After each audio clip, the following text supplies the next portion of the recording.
Baiklah, saya akan melanjutkan materi sebelumnya, yaitu sebelum melanjutkan materi ini, pada penjelasan sebelumnya sudah saya jelaskan tentang isu-isu sekitar konsolidasi yang berkaitan dengan perubahan presentasi kepemilikan, perubahan induk atas saham perusahaan anak, dengan catatan perusahaan itu tidak menjadikan pengendalian itu hilang.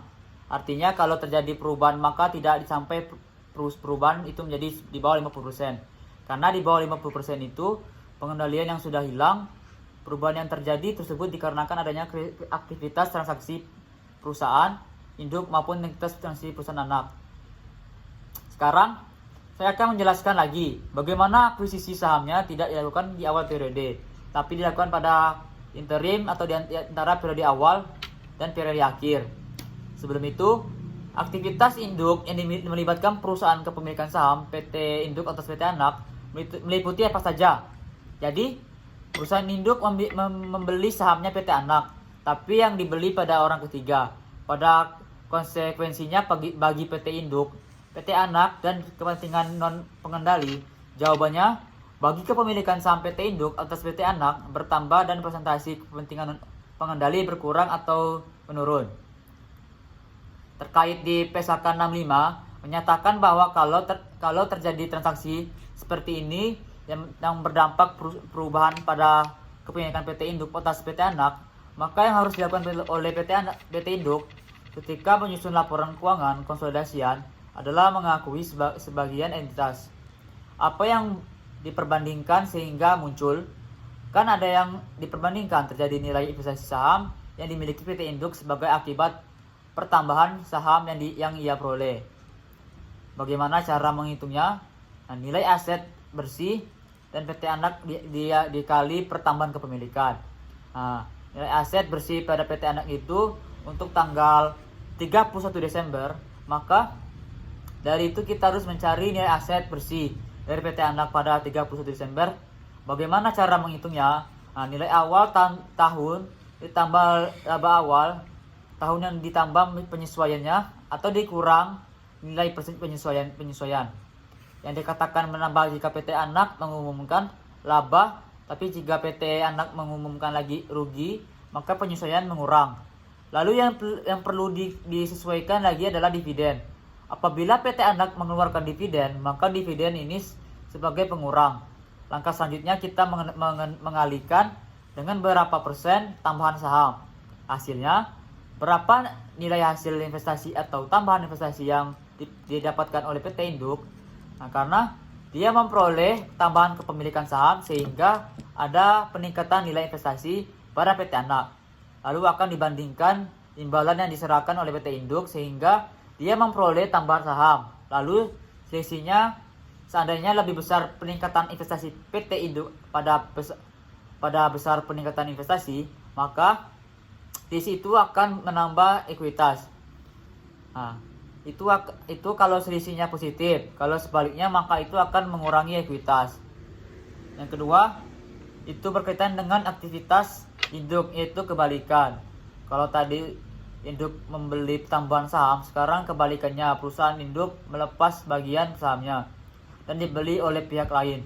Maka konsekuensinya kepemilikan saham yang dimiliki PT induk atas PT anak berkurang atau turun. Presentasi kepentingan non pengendali meningkat. Apa yang dilakukan oleh PT induk yaitu sama. Dia harus menentukan berapa perubahan presentasi.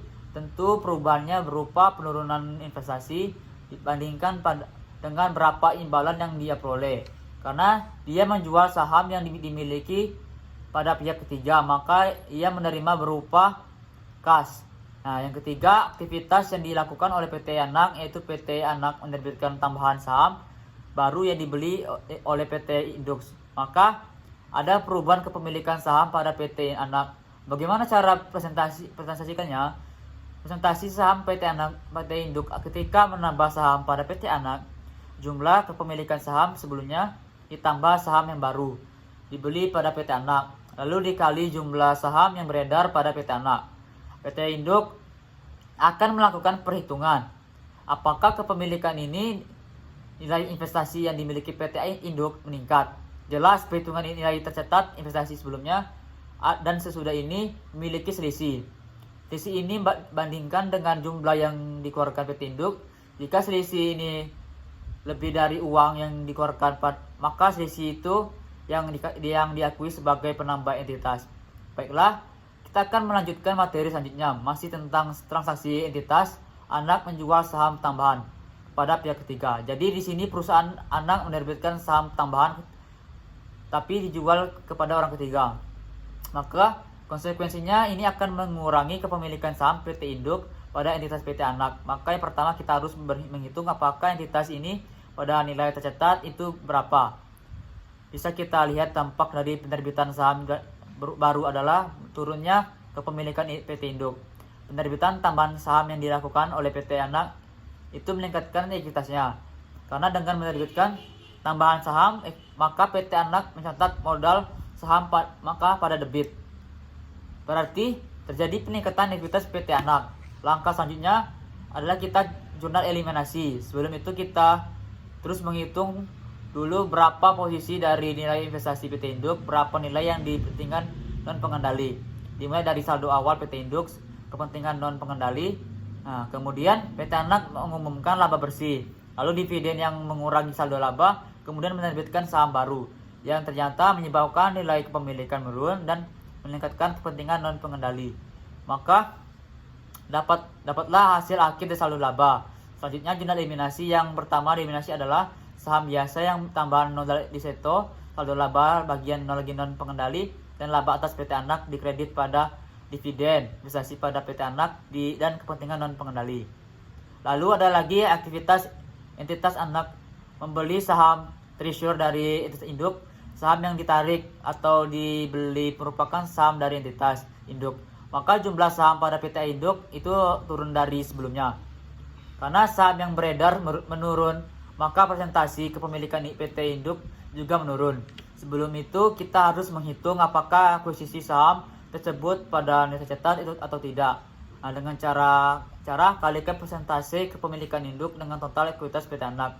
Jika sama dengan imbalan yang diperoleh, maka dipastikan akuisisi ini pada nilai tercatat. Contoh, di sini saham PT anak memiliki nominal 100.000 lembar saham treasury PT anak atau saham yang ia tarik pada PT induk 100.000 lembar. Nampaknya adalah menurunnya kepemilikan saham PT induk atas PT anak karena adanya perubahan jumlah beredar yang saham PT anak. Ajudan dibuat PT anak, maka PT anak akan mengakui saham treasury debit karena saldonya di debit. Baiklah, sekian penyampaian materi dari saya. Terima kasih. Assalamualaikum warahmatullahi wabarakatuh.